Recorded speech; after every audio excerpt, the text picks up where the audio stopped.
ನಮಸ್ಕಾರ ಸ್ನೇಹಿತರೆ, ಹೇಗಿದ್ರೆ ಎಲ್ಲರೂ ಚೆನ್ನಾಗಿದ್ರೆ ಅನ್ಕೊಳ್ಳಿ ಸ್ನೇಹಿತರೆ. ಎಲ್ರಿಗೂ ಎಸ್ ಮೀಡಿಯಾದ ಮತ್ತೊಂದು ವಿಡಿಯೋಗೆ ತಮಗೆಲ್ರಿಗೂ ಸ್ವಾಗತ ಸುಸ್ವಾಗತ. ಸ್ನೇಹಿತರೆ, ಈ 2026ರ ಈ ಒಂದು ವರ್ಷದಲ್ಲಿ ಜೂನ್ 18ರ ನಂತರ ವೃಶ್ಚಿಕ ರಾಶಿಯವರ ಭವಿಷ್ಯ ಹೇಗಿರಲಿದೆ, ಅದರಲ್ಲೂ ಈ ಜೂನ್ ತಿಂಗಳಿನಲ್ಲಿ ಉಂಟಾಗ್ತಿರುವಂತಹ ಗ್ರಹ ಸಂಚಾರದ ಬದಲಾವಣೆಯು ಈ ವೃಶ್ಚಿಕ ರಾಶಿಯವರ ಜೀವನದಲ್ಲಿ ಏನೆಲ್ಲ ಬದಲಾವಣೆಗಳನ್ನು ತರಲಿದೆ, ಯಾವುದರಲ್ಲಿ ಶುಭವಾಗಲಿದೆ, ಯಾವುದರಲ್ಲಿ ಬಹಳ ಎಚ್ಚರಿಕೆಯನ್ನು ವಹಿಸಬೇಕು, ಹಾಗೆಯೇ ನಿಮ್ಮ ಜೀವನದ ವಿವಿಧ ಅಂಶಗಳಾದಂತಹ ವೃತ್ತಿಯಾಗಿರ್ಬೋದು, ವೈವಾಹಿಕ ಜೀವನ, ಆರ್ಥಿಕ ಸ್ಥಿತಿ, ಕೌಟುಂಬಿಕ ಜೀವನ, ನಿಮ್ಮ ವ್ಯವಹಾರ ಮತ್ತು ಶಿಕ್ಷಣಕ್ಕೆ ಸಂಬಂಧಪಟ್ಟಂತೆಯೇ ಏನೆಲ್ಲ ಬದಲಾವಣೆಗಳನ್ನು ಈ ವೃಶ್ಚಿಕ ರಾಶಿಯವರು ಕಾಣಲಿದ್ದೀರಿ ಎಂಬುದರ ಸಂಪೂರ್ಣ ಮಾಹಿತಿಯನ್ನು ಇದೇ ವಿಡಿಯೋದಲ್ಲಿ ತಿಳಿಸ್ಕೊಡ್ತಾ ಹೋಗ್ತಾನೆ ಸ್ನೇಹಿತರೆ. ಆದ್ದರಿಂದ ವಿಡಿಯೋನ ಸ್ಕಿಪ್ ಮಾಡದೆ ಇಲ್ಲಿಂದ ಕೊನೆ ತನಕ ನೋಡ್ತಾ ಬನ್ನಿ. ಸ್ಕಿಪ್ ಮಾಡಿ ವಿಡಿಯೋ ನೋಡೋದ್ರಿಂದ ನಿಮಗೆ ಫುಲ್ ಆಗಿ ಇನ್ಫಾರ್ಮೇಷನ್ ಅರ್ಥ ಆಗೋದಿಲ್ಲ. ಸೊ ಪ್ರತಿಯೊಂದು ವಿಡಿಯೋದಲ್ಲೂ ಹೇಳೋದಷ್ಟೇ, ವಿಡಿಯೋನ ಸ್ಕಿಪ್ ಮಾಡದೆ ಕೊನೆ ತನಕ ನೋಡಿ. ಹಾಗೆ ನಮ್ಮ ಈ ವಿಡಿಯೋ ಇಷ್ಟ ಆಗಿತ್ತು ಅಂದರೆ ವಿಡಿಯೋಗೆ ಒಂದು ಲೈಕ್ ಮಾಡಿ ಸ್ನೇಹಿತರೆ. ಯಾರೇನೂ ನಮ್ಮ ಚಾನಲ್ನ ಸಬ್ಸ್ಕ್ರೈಬ್ ಮಾಡ್ಕೊಂಡಿಲ್ಲ ಅವರು ಈಗಲೇ ಸಬ್ಸ್ಕ್ರೈಬ್ ಮಾಡ್ಕೊಳ್ಳಿ. ಸಬ್ಸ್ಕ್ರೈಬ್ ಮಾಡಿಕೊಂಡು ಪ್ರತಿನಿತ್ಯ ವಿಡಿಯೋ ವಾಚ್ ಮಾಡ್ತಿರೋರಿಗೆ ಥ್ಯಾಂಕ್ ಯು ಸೋ ಮಚ್ ಅಂತ ಹೇಳ್ತಾ, ಹಾಗಾದರೆ ಈ ವೃಶ್ಚಿಕ ರಾಶಿಯವರಿಗೆ ಈ ಜೂನ್ ತಿಂಗಳು ಏನೆಲ್ಲ ಬದಲಾವಣೆಗಳನ್ನು ತರ್ತಾ ಬಂದಿದೆ, ಜೂನ್ 18ರ ನಂತರ ಏನೆಲ್ಲ ಶುಭ ಫಲಿತಾಂಶಗಳು ಈ ವೃಶ್ಚಿಕ ರಾಶಿಯವರಿಗೆ ಒಲಿಯಲಿದೆ ಎಂಬುದನ್ನು ಒಂದೊಂದಾಗಿ ತಿಳ್ಕೊಳ್ತಾ ಬರೋಣ ಸ್ನೇಹಿತರೆ. ಹೌದು ಸ್ನೇಹಿತರೆ, ಈ ವೃಶ್ಚಿಕ ರಾಶಿಯವರಿಗೆ ಜೂನ್ 2026 ಅಪಾರ ಅದೃಷ್ಟವನ್ನು ತರುವಂತಹ ತಿಂಗಳು ಅಂತಲೇ ಹೇಳ್ಬೋದು. ಹಾಗೆ ಕೆಲವು ಸವಾಲುಗಳನ್ನು ಕೂಡ ಇದೇ ತಿಂಗಳಿನಲ್ಲಿ ಕಂಡಿರ್ತೀರಿ. ಕಳೆದ ಒಂದು ವರ್ಷದಿಂದ ನಿಮ್ಮ 8ನೇ ಮನೆಯಲ್ಲಿ ಸಂಚರಿಸುತ್ತಾ ಪುನರಾವರ್ತಿತ ಸವಾಲುಗಳನ್ನು ತಂದಿದ್ದಂತಹ ಗುರು ಜೂನ್ 2ರಂದು ತನ್ನ ಉಚ್ಚ ಸ್ಥಾನವನ್ನು ಪಡೆಯಲು ನಿಮ್ಮ ಭಾಗ್ಯಸ್ಥಾನವಾದ 9ನೇ ಮನೆಗೆ ಪ್ರವೇಶವನ್ನು ಮಾಡುವ ಕಾರಣ ಸಾಕಷ್ಟು ಬದಲಾವಣೆಗಳನ್ನು ತರಲಿದೆ. ಇದು ನಿಮಗೆ ಸರ್ವಶ್ರೇಷ್ಠ ವರದಾನವಾಗಿ ಪರಿಣಮಿಸಲಿದೆ ಅಂತಲೇ ಹೇಳ್ಬೋದು. ಈ ಕಾರಣದಿಂದಾಗಿ ಆರ್ಥಿಕ ಮತ್ತು ವೃತ್ತಿಪರ ಅಡೆತಡೆಗಳು ದೈವಿಕ ಕೃಪೆಯಿಂದ ಸುಗಮವಾಗಿ ನಿವಾರಣೆಯಾಗ್ತವೆ. ನಿಮ್ಮ ರಾಶಿಯಾಧಿಪತಿಯಾದಂತಹ ಮಂಗಳನು ತಿಂಗಳ ಬಹುಪಾಲು ಅದ್ಭುತ ಫಲಿತಾಂಶಗಳನ್ನು ಒದಗಿಸಿದರೂ ಜೂನ್ 15ರ ನಂತರ ಸೂರ್ಯನು 8ನೇ ಮನೆಗೆ ಪ್ರವೇಶವನ್ನು ಮಾಡುವ ಕಾರಣ ದೈಹಿಕ ಆಯಾಸ ಮತ್ತು ಯೋಗಕ್ಷೇಮದ ಬಗ್ಗೆ ಹೆಚ್ಚಿನ ಕಾಳಜಿಯನ್ನು ವಹಿಸುವುದು ಕೂಡ ಈ ರಾಶಿಯವರಿಗೆ ಬಹಳ ಅಗತ್ಯವಿರಲಿದೆ ಅಂತಲೇ ಹೇಳ್ಬೋದು. ಹಾಗಾದರೆ ಈ ಜೂನ್ ತಿಂಗಳಿನಲ್ಲಿ ಈ ವೃಶ್ಚಿಕ ರಾಶಿಯವರಿಗೆ ಇರತಕ್ಕಂತಹ ಪ್ರಮುಖ ಗ್ರಹ ಸಂಚಾರಗಳೇನು, ಅವುಗಳ ಪ್ರಭಾವ ಹೇಗಿರಲಿದೆ ಎನ್ನುವುದರ ವಿಚಾರಕ್ಕೆ ಬರೋದಾದರೆ, ಮೊದಲನೇದಾಗಿ ಗುರುಗ್ರಹದ ವಿಚಾರಕ್ಕೆ ಬಂದುಬಿಡೋಣ ಸ್ನೇಹಿತರೆ. 9ನೇ ಮನೆಯ ಉಚ್ಚ ಸ್ಥಾನದಲ್ಲಿ ಜೂನ್ 2ರಂದೇ ಆಲ್ರೆಡಿ ಪ್ರವೇಶವನ್ನು ಮಾಡಿರತಕ್ಕಂತಹ ಗುರುವು ಈ ತಿಂಗಳು ಕೊನೆವರೆಗೂ ಕೂಡ ಆರ್ಥಿಕ ಬೆಳವಣಿಗೆಯನ್ನು ತರಲಿದ್ದಾರೆ. ಹಾಗೆ ಈ ರಾಶಿಯವರಿಗೆ ಅದೃಷ್ಟವೂ ಕೂಡ ಹೆಚ್ಚಾಗಲಿದೆ, ಮಕ್ಕಳ ಪ್ರಗತಿಯೂ ಕೂಡ ಹೆಚ್ಚಾಗಲಿದ್ದು ದೈವಿಕ ಕೃಪೆಯನ್ನು ಇದು ಪ್ರಚೋದಿಸಲಿದೆ ಅಂತಲೇ ಹೇಳ್ಬೋದು. ಇನ್ನು ಸೂರ್ಯಗ್ರಹದ ವಿಚಾರಕ್ಕೆ ಬರೋದಾದರೆ, 7 ಮತ್ತು 8ನೇ ಮನೆಯಲ್ಲಿ ಸೂರ್ಯನು ಈ ತಿಂಗಳು ಸಂಚಾರವನ್ನು ಮಾಡಲಿದ್ದು ಜೂನ್ 15ರವರೆಗೆ 7ನೇ ಮನೆಯಲ್ಲಿ ಇದ್ದ ಕಾರಣದಿಂದ ಪಾಲುದಾರರೊಂದಿಗೆ ಭಿನ್ನಾಭಿಪ್ರಾಯಗಳನ್ನು ಕಂಡಿರ್ತೀರಿ. ಅದಾದ ನಂತರ 8ನೇ ಮನೆಗೆ ಅಂದರೆ ಮಿಥುನ ರಾಶಿಗೆ ಬದಲಾಗಿ ಹಠಾತ್ ಹೊಂದಾಣಿಕೆಗಳು ಮತ್ತು ಕಣ್ಣಿನ ಆಯಾಸವನ್ನು ಇದು ತರಲಿದೆ ಅಂತಲೇ ಹೇಳ್ಬೋದು. ಇನ್ನು ಶುಕ್ರಗ್ರಹದ ವಿಚಾರಕ್ಕೆ ಬರೋದಾದರೆ, ಜೂನ್ 8ರವರೆಗೆ 8ನೇ ಮನೆಯಲ್ಲಿ ಇದ್ದು ಶುಕ್ರನು ದಿನನಿತ್ಯದ ಖರ್ಚುಗಳು ಅನಂತರ ಉಚ್ಚ ಗುರುವಿನೊಂದಿಗೆ ಸೇರೋ ಕಾರಣ ಅದು 9ನೇ ಮನೆಗೆ ಪ್ರವೇಶವನ್ನು ಮಾಡುವ ಕಾರಣ ದೂರದ ಪ್ರಯಾಣಗಳು ಮತ್ತು ಸಂತೋಷವನ್ನು ಈ ಶುಕ್ರನ ಸಂಚಾರವು ಈ ರಾಶಿಯವರಿಗೆ ತರಲಿದೆ. ಇನ್ನು ಮಂಗಳ ಗ್ರಹದ ವಿಚಾರಕ್ಕೆ ಬರೋದಾದರೆ, 6 ಮತ್ತು 7ನೇ ಮನೆಯಲ್ಲಿ ಈ ತಿಂಗಳು ಮಂಗಳನ ಸಂಚಾರವನ್ನು ಮಾಡಲಿದ್ದು ಜೂನ್ 21ರವರೆಗೆ 6ನೇ ಮನೆಯಲ್ಲಿ ಇದ್ದು ವಿರೋಧಿಗಳ ಮೇಲೆ ವಿಜಯವನ್ನು ತರಲಿದ್ದು ಆರೋಗ್ಯವು ಕೂಡ ಚೇತರಿಕೆಯನ್ನು ಕಾಣಲಿಕ್ಕೆ ಶುರು ಮಾಡ್ತದೆ.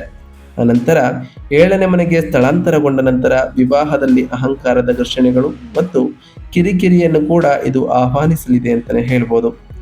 ಇನ್ನು ಈ ರಾಶಿಯವರ ಬುಧ ಗ್ರಹದ ವಿಚಾರಕ್ಕೆ ಬರೋದಾದರೆ, 8 ಮತ್ತು 9ನೇ ಮನೆಯಲ್ಲಿ ಈ ತಿಂಗಳು ಬುಧನು ಸಂಚಾರವನ್ನು ಮಾಡಲಿದ್ದು ಜೂನ್ 22ರವರೆಗೆ 8ನೇ ಮನೆಯಲ್ಲಿ ತನ್ನದೇ ಆದ ರಾಶಿಯಲ್ಲಿ ಬಲವಾಗಿ ನಿಂತಿರೋ ಕಾರಣ ಸಂಶೋಧನೆ ಮತ್ತು ವಿಶ್ಲೇಷಣಾತ್ಮಕ ಕ್ಷೇತ್ರಗಳಲ್ಲಿ ಉತ್ತಮವಾದಂತಹ ಲಾಭವನ್ನು ಈ ರಾಶಿಯವರು ಕಂಡಿರ್ತೀರಿ.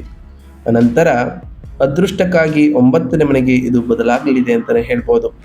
ಇನ್ನು ಶನಿ ಗ್ರಹದ ವಿಚಾರಕ್ಕೆ ಬರೋದಾದರೆ, 5ನೇ ಮನೆಯ ಮೀನ ರಾಶಿಯಲ್ಲಿ ಯಥಸ್ಥಿತಿಯಲ್ಲಿ ಇರತಕ್ಕಂತಹ ಶನಿ ಮಕ್ಕಳ ವ್ಯವಹಾರಗಳಲ್ಲಿ ಜವಾಬ್ದಾರಿಯುತವಾಗಿ ನಿರ್ವಹಿಸುವುದು, ಶೇರ್ ಮಾರ್ಕೆಟ್ಗಳಲ್ಲಿ ಎಚ್ಚರಿಕೆಯ ಹೆಜ್ಜೆಗಳು ಮತ್ತು ಸ್ಥಿರ ನಿರ್ಧಾರಗಳನ್ನು ಕೂಡ ಬಯಸಲಿದ್ದಾರೆ ಅಂತಲೇ ಹೇಳ್ಬೋದು. ಒಟ್ಟಾರೆಯಾಗಿ ಸಾಕಷ್ಟು ಬದಲಾವಣೆಗಳನ್ನು ಈ ಜೂನ್ ತಿಂಗಳು ಈ ರಾಶಿಯವರಿಗೆ ತರಲಿದೆ. ಹಾಗಾದರೆ ಈ ರಾಶಿಯವರಿಗೆ ಈ ಜೂನ್ 18ರ ನಂತರ ವೃತ್ತಿ ಮತ್ತು ಉದ್ಯೋಗದಲ್ಲಿ ಏನೆಲ್ಲ ಬದಲಾವಣೆಗಳು ಆಗಲಿದೆ ಎನ್ನುವುದರ ವಿಚಾರಕ್ಕೆ ಬರೋದಾದರೆ, ಈ ವೃಶ್ಚಿಕ ರಾಶಿಯವರಿಗೆ ಈ ಜೂನ್ ತಿಂಗಳು ವೃತ್ತಿಪರ ಕ್ಷೇತ್ರಗಳಲ್ಲಿ ಹೆಚ್ಚು ವೈವಿಧ್ಯಮಯವಾಗಿ ಇದ್ದರೂ ಒಟ್ಟಾರೆಯಾಗಿ ಅನುಕೂಲಕರವಾದಂತಹ ಫಲಿತಾಂಶಗಳನ್ನು ಕೂಡ ನೀಡ್ತಾ ಬರುತ್ತದೆ. ನಿಮ್ಮ ಕರ್ಮಸ್ಥಾನವಾದ 10ನೇ ಮನೆಯಲ್ಲಿ ಕೇತುವಿನ ಉಪಸ್ಥಿತಿಯು ಸಾಂದರ್ಭಿಕವಾಗಿ ನಿಮ್ಮ ದೈನಂದಿನ ಕೆಲಸದ ಬಗ್ಗೆ ಸ್ವಲ್ಪ ನಿರ್ಲಿಪ್ತತೆ ಅಥವಾ ಆಸಕ್ತಿಯ ಕೊರತೆಯನ್ನು ಇದು ಪ್ರಚೋದಿಸಬಹುದು.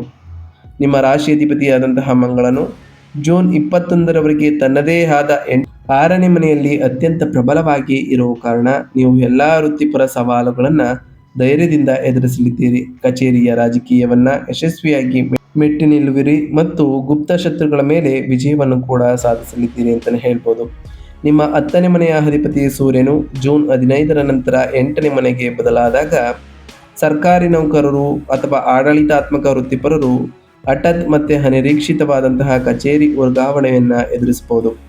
ಅದೇನೇ ಇದ್ರೂ 9ನೇ ಮನೆಯಲ್ಲಿರುವ ಉಚ್ಚ ಸ್ಥಾನದಲ್ಲಿ ಗುರು ನೇರವಾಗಿ ನಿಮ್ಮ ಲಗ್ನವನ್ನು ನೋಡೋ ಕಾರಣ ನಿಮ್ಮ ಸಹಜ ಬುದ್ಧಿವಂತಿಕೆಯನ್ನು ಬಳಸಿಕೊಂಡು ನೀವು ಎಲ್ಲ ಸವಾಲಿನ ಸಂದರ್ಭಗಳನ್ನು ಕೂಡ ಸಲೀಸಾಗಿ ನಿರ್ವಹಿಸಲಿದ್ದೀರಿ ಅಂತಲೇ ಹೇಳ್ಬೋದು.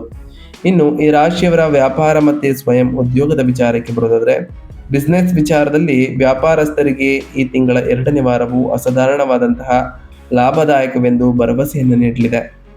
ಜೂನ್ 8ರಂದು ನಿಮ್ಮ ವ್ಯಾಪಾರ ಸ್ಥಾನದ 7ನೇ ಮನೆಯ ಅಧಿಪತಿ ಶುಕ್ರನು ಉಚ್ಚ ಸ್ಥಾನದಲ್ಲಿ ಗುರುವಿನೊಂದಿಗೆ ವಿಲೀನಗೊಳ್ಳೋ ಕಾರಣ ನಿಮ್ಮ ಭಾಗ್ಯಸ್ಥಾನವಾದ 9ನೇ ಮನೆಗೆ ಆಗಮಿಸಲಿದ್ದು, ಆಮದು ರಫ್ತು ಸಂಸ್ಥೆಗಳು, ಟ್ರಾವೆಲ್ಸ್, ಶಿಕ್ಷಣ ಸಂಸ್ಥೆಗಳು ಮತ್ತು ಸಲಹಾ ಏಜೆನ್ಸಿಗಳನ್ನು ನಡೆಸುತ್ತಿರುವವರಿಗೆ ಈ ಅತ್ಯಂತ ಶಕ್ತಿಯುತ ಸಂಯೋಜನೆಯು ಅಭೂತಪೂರ್ವ ಗ್ರಾಹಕರ ದಟ್ಟಣೆಯನ್ನು ತರಲಿದೆ. ವಿದೇಶಿ ಸಂಸ್ಥೆಗಳೊಂದಿಗೆ ನೀವು ಲಾಭದಾಯಕ ಒಪ್ಪಂದಗಳಿಗೆ ಸಹಿಯನ್ನು ಕೂಡ ಹಾಕಲಿದ್ದೀರಿ. ಇದಕ್ಕೆ ವ್ಯತಿರಿಕ್ತವಾಗಿ ಜೂನ್ 21ರಂದು ಮಂಗಳನು ನಿಮ್ಮ 7ನೇ ಮನೆಯಾದ ಪಾಲುದಾರಿಕೆಯ ಸ್ಥಾನಕ್ಕೆ ಕಾಲಿಟ್ಟಾಗ ಹೆಚ್ಚಿನ ವಿವೇಚನೆಯ ಅಗತ್ಯವೂ ಕೂಡ ಇರಲಿದೆ. ನಿಮ್ಮ ವಾಣಿಜ್ಯ ಸಹವರ್ತಿಯೊಂದಿಗೆ ಅನಗತ್ಯವಾದಂತಹ ವಾದಗಳು ಅಥವಾ ಘರ್ಷಣೆಗಳನ್ನು ನೀವು ಅನುಭವಿಸಬಹುದು. ನಿಮ್ಮ ವೈಯಕ್ತಿಕ ನಿರ್ಧಾರಗಳನ್ನು ನೀವು ಪಾಲುದಾರರ ಮೇಲೆ ಆಕ್ರಮಣಕಾರಿಯಾಗಿ ಹೇರುವುದನ್ನು ಈ ರಾಶಿಯವರು ತಪ್ಪಿಸಬೇಕು ಅಂತಲೇ ಹೇಳ್ಬೋದು. ಇನ್ನು ಈ ರಾಶಿಯವರ ಆರ್ಥಿಕ ಸ್ಥಿತಿ ಮತ್ತು ಸಂಪತ್ತಿನ ವಿಚಾರದ ಬಗ್ಗೆ ಮಾತನಾಡ್ತಾ ಬರೋದಾದರೆ, ಆರ್ಥಿಕವಾಗಿ ನಿಮ್ಮ ಬೌದ್ಧಿಕ ಸ್ಥಾನಮಾನವು ಅಗಾಧವಾಗಿ ಬೆಳೆಯುವುದನ್ನು ಈ ತಿಂಗಳು ಖಚಿತಪಡಿಸಲಿದೆ ಅಂತಲೇ ಹೇಳ್ಬೋದು. ಅದರಲ್ಲೂ ಈ ಜೂನ್ 18ರ ನಂತರ ನಿಮ್ಮ ಸಂಪತ್ತು ಮತ್ತು ಆಸ್ತಿಯ ಅಧಿಪತಿಯಾದಂತಹ ಗುರುವು ನಿಮ್ಮ ಭಾಗ್ಯಸ್ಥಾನದಲ್ಲಿ ಉಚ್ಚ ಸ್ಥಾನವನ್ನು ಪಡೆಯುವ ಕಾರಣ ಅತ್ಯಂತ ಭವ್ಯವಾದ ಆರ್ಥಿಕ ಅರಿವನ್ನು ಈ ರಾಶಿಯವರು ಪ್ರಾರಂಭಿಸಲಿದ್ದೀರಿ. ವಿವಾದದಲ್ಲಿದ್ದ ಪೂರ್ವಜರ ಆಸ್ತಿಗಳು ಅಥವಾ ಕೌಟುಂಬಿಕ ಆಸ್ತಿಗಳು ನಿಮ್ಮ ಪರವಾಗಿ ಇತ್ಯರ್ಥಗೊಳ್ಳಲಿದೆ ಮತ್ತು ಹಿಂದೆ ಸಿಲುಕಿಕೊಂಡಿದ್ದಂತಹ ಅಥವಾ ವಿಳಂಬವಾಗಿದ್ದಂತಹ ನಿಧಿಗಳು ಕೂಡ ಈ ತಿಂಗಳು ಸುರಕ್ಷಿತವಾಗಿ ನಿಮ್ಮ ಕೈಯನ್ನು ಸೇರಲಿದೆ ಅಂತಲೇ ಹೇಳ್ಬೋದು. ಸೂರ್ಯ ಮತ್ತು ಬುಧರು ನಿಮ್ಮ 8ನೇ ಮನೆಯಲ್ಲಿ ಸಂಚರಿಸುತ್ತಿರುವುದರಿಂದ ವಿಮಾ ಪಾಲಿಸಿಗಳು ಅಥವಾ ಮೆಚುರಿಟಿ ನಿಧಿಯ ಮೂಲಕ ಹಠಾತ್ ಒಟ್ಟು ಮೊತ್ತದ ಆದಾಯವನ್ನು ಪಡೆಯುವಂತಹ ಅತ್ಯುತ್ತಮವಾದಂತಹ ಅವಕಾಶಗಳು ಕೂಡ ಲಭಿಸಲಿದೆ. 9ನೇ ಮನೆಯಲ್ಲಿನ ಅನುಕೂಲಕರ ಗ್ರಹಗತಿಗಳಿಗೆ ಇದು ಬಹಳ ಅನುಕೂಲಕರವಾಗಿರಲಿದೆ ಅಂತಲೇ ಹೇಳ್ಬೋದು. ಮನೆಯಲ್ಲಿ ಶುಭ ಸಮಾರಂಭಗಳನ್ನು ಆಯೋಜಿಸಲು ಅಥವಾ ಶಾಂತಿಯುತ ತೀರ್ಥಯಾತ್ರೆಗಳನ್ನು ಕೈಗೊಳ್ಳಲು ನೀವು ಸಂತೋಷದಿಂದ ಹಣವನ್ನು ಈ ಟೈಮ್ನಲ್ಲಿ ಖರ್ಚು ಮಾಡಲಿದ್ದೀರಿ ಅಂತಲೇ ಹೇಳ್ಬೋದು. ಇನ್ನು ಈ ರಾಶಿಯವರ ಆರೋಗ್ಯ ಮತ್ತು ಯೋಗಕ್ಷೇಮದ ವಿಚಾರಕ್ಕೆ ಬರೋದಾದರೆ, ತಿಂಗಳ ಮೊದಲ ವಾರದಲ್ಲಿಯೇ ನಿಮ್ಮ 6ನೇ ಮನೆಯಲ್ಲಿರ್ತಕ್ಕಂತಹ ಮಂಗಳನು ನಿಮ್ಮ ದೈಹಿಕ ರೋಗ ನಿರೋಧಕ ಶಕ್ತಿಯನ್ನು ಅಸಾಧಾರಣವಾಗಿ ಬಲವಾಗಿರಿಸುತ್ತಾರೆ ಅಂತಲೇ ಹೇಳ್ಬೋದು. ಯಾವುದೇ ಇಂದಿನ ದೈಹಿಕ ಸಮಸ್ಯೆಗಳಿಂದ ತ್ವರಿತ ಚೇತರಿಕೆಯನ್ನು ಕೂಡ ಇದು ಮಾಡಲಿದೆ ಅಂತಲೇ ಹೇಳ್ಬೋದು. ಜೂನ್ 15ರಂದು ಸೂರ್ಯನು ನಿಮ್ಮ 8ನೇ ಮನೆಗೆ ಪ್ರವೇಶವನ್ನು ಮಾಡಿದ ನಂತರ ನೀವು ಕಟ್ಟುನಿಟ್ಟಾದ ಆರೋಗ್ಯ ನಿಯಮಗಳನ್ನು ಪಾಲಿಸಬೇಕು.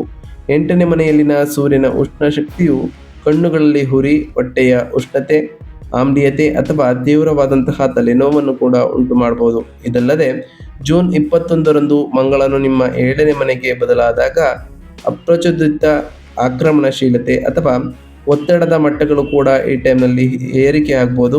ರಕ್ತದೊತ್ತಡದ ಏರಿಳಿತವನ್ನು ಎದುರಿಸುತ್ತಿರುವವರು ಸಾಕಷ್ಟು ಬದಲಾವಣೆಗಳನ್ನು ತರಲಿದ್ದಾರೆ. ಹಾಗೆಯೇ ತಂಪಾದ ಆಹಾರಗಳನ್ನು ಸೇವಿಸುವುದು, ಸಾಕಷ್ಟು ಮಜ್ಜಿಗೆ ಕುಡಿಯೋದು ಮತ್ತು ಹೈಡ್ರೇಟೆಡ್ ಆಗಿರುವುದನ್ನು ಗಮನಾರ್ಹವಾಗಿ ನೀವು ಸೇವಿಸ್ತಾ ಬಂದರೆ ನಿಮ್ಮ ಆರೋಗ್ಯವು ಕೂಡ ಬಹಳ ಉತ್ತಮವಾಗಿರಲಿದೆ ಅಂತಲೇ ಹೇಳ್ಬೋದು. ಇನ್ನು ಕುಟುಂಬ ಮತ್ತು ವೈಯಕ್ತಿಕ ಸಂಬಂಧಗಳ ವಿಚಾರಕ್ಕೆ ಬರೋದಾದರೆ, ಕೌಟುಂಬಿಕ ಜೀವನದಲ್ಲಿ ನಿಮ್ಮ 9ನೇ ಮನೆಯಲ್ಲಿರ್ತಕ್ಕಂತಹ ಗುರುವು ನಿಮ್ಮ ತಂದೆಯ ದೈಹಿಕ ಆರೋಗ್ಯವನ್ನು ಗಮನಾರ್ಹವಾಗಿ ಸುಧಾರಿಸಲು ಸಹಾಯವನ್ನ ಮಾಡಲಿದ್ದಾರೆ. ಮತ್ತೆ ಅವರೊಂದಿಗಿನ ನಿಮ್ಮ ಬಾಂಧವ್ಯವನ್ನು ಕೂಡ ಗಾಢವಾಗಿ ಇರಿಸಲಿದ್ದಾರೆ. ಭೇಟಿ ನೀಡಲು ನೀವು ಸುಂದರವಾದಂತಹ ಯೋಜನೆಯನ್ನು ಕೂಡ ರೂಪಿಸಲಿದ್ದೀರಿ. ಮತ್ತೊಂದೆಡೆ ನಿಮ್ಮ ವೈವಾಹಿಕ ಜೀವನವು ಈ ತಿಂಗಳು ಕೆಲವು ಬಿರುಗಾಳಿಯ ಹಂತಗಳನ್ನು ಎದುರಿಸಬಹುದು. ಜೂನ್ 15ರವರೆಗೆ 7ನೇ ಮನೆಯಲ್ಲಿ ಸೂರ್ಯ, ಅನಂತರ ಜೂನ್ 21ರಿಂದ 7ನೇ ಮನೆಯಲ್ಲಿನ ಮಂಗಳನ ಸಂಚಾರವು ನಿಮ್ಮ ಜೀವನ ಸಂಗಾತಿಯೊಂದಿಗೆ ತೀವ್ರವಾದಂತಹ ಅಲಂಕಾರ ಹಾಗೆ ಘರ್ಷಣೆಗಳನ್ನು ಮೇಲ್ಮೈಗೆ ತರಬಹುದು. ಸಣ್ಣ ಪುಟ್ಟ ಕೌಟುಂಬಿಕ ವಿಚಾರಗಳು, ದೊಡ್ಡ ವಾದ ವಿವಾದಗಳಿಗೆ ಇದು ಕಾರಣವಾಗಬಹುದು ಸ್ನೇಹಿತರೆ. ಪ್ರತಿ ವಾದಗಳನ್ನು ಈ ರಾಶಿಯವರು ಗೆಲ್ಲಲೇಬೇಕು ಅಂತಲೇ ಹೇಳ್ಬೋದು. ಒಟ್ಟಾರೆಯಾಗಿ ಸಾಕಷ್ಟು ಬದಲಾವಣೆಗಳನ್ನು ಈ ರಾಶಿಯವರು ಕಾಣಲಿದ್ದೀರಿ.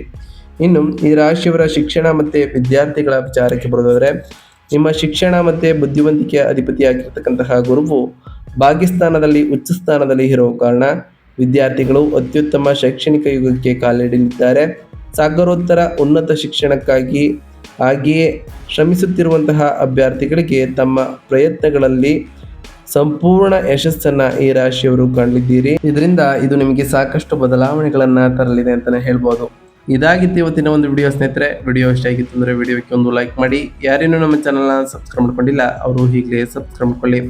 ಸಬ್ಸ್ಕ್ರೈಬ್ ಮಾಡಿಕೊಂಡು ಪ್ರತಿನಿತ್ಯ ವಿಡಿಯೋ ವಾಚ್ ಮಾಡ್ತಿರೋರಿಗೆ ಥ್ಯಾಂಕ್ ಯು ಸೊ ಮಚ್ ಅಂತ ಹೇಳ್ತಾ, ಹಾಗೆ ಕಮೆಂಟ್ನಲ್ಲಿ ಓಂ ಶನೈಶ್ವರಾಯ ನಮಃ, ಓಂ ಗುರುಭ್ಯೋ ನಮಃ, ಓಂ ಲಕ್ಷ್ಮೀನಾರಾಯಣಾಯ ನಮಃ ಎಂದು ಕಮೆಂಟ್ ಮಾಡಿ ಸ್ನೇಹಿತರೆ. ಶನಿ ದೇವರು, ಮಂಗಳದೇವ, ಗುರುದೇವ, ಲಕ್ಷ್ಮೀನಾರಾಯಣ ನಿಮಗೆ ಆಯುಷ್ಯ ಆರೋಗ್ಯ ಸಮೃದ್ಧಿಗಳನ್ನು ಕೊಟ್ಟು ಕಾಪಾಡಲಿ ಅಂತ ದೇವರಲ್ಲಿ ಕೇಳ್ಕೊಳ್ತಾ ಇವತ್ತಿನ ಒಂದು ವಿಡಿಯೋನ ಮುಗಿಸ್ತಿದ್ದೀನಿ ಸ್ನೇಹಿತರೆ.